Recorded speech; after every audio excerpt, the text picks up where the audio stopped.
À Cancan, c'est parti pour 6 semaines de formation intense destinées à 200 cadres intermédiaires bénéficiaires du programme de certification. Après Zérékoré, la Haute-Guinée devient ainsi la deuxième région touchée par cette initiative qui vise à rapprocher la formation des agents. Une politique de proximité pour mieux booster l'administration déconcentrée dans sa quête vers un service de qualité. Une bonne administration publique n'est pas un luxe.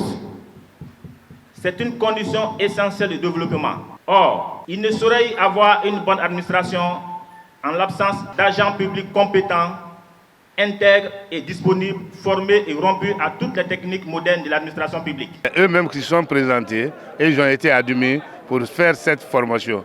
Donc, mais pour faire cette formation, je leur demande de prendre toutes les dispositions et de prendre tout le temps pour suivre cette formation, parce que ça va à leur intérêt. À l'avant-garde de cette action vitale pour la performance de l'administration publique guinéenne, le ministre du Travail et de la fonction publique, Faya François Bourouno, peut compter sur le soutien sans relâche de l'Agence française de développement AFD à travers Expertise France. Le groupe AFD, par l'intermédiaire d'Expertise France et de l'AFD, se tient donc aux côtés de l'administration publique et plus particulièrement du ministère du Travail et de la fonction publique pour les accompagner dans cette réforme et dans l'accompagnement des cadres et fonctionnaires qui forment les corps de la fonction publique. Donc cette formation va leur permettre d'avoir des outils en termes de management public, en termes de management transformationnel, en termes de déontologie, de la prise en compte de la dimension genre, n'est-ce pas, dans le pilotage des services publics. Le projet d'appui au perfectionnement de l'administration publique PAPAP est mis en œuvre sur le terrain par l'Institut national de formation et de perfectionnement INFP.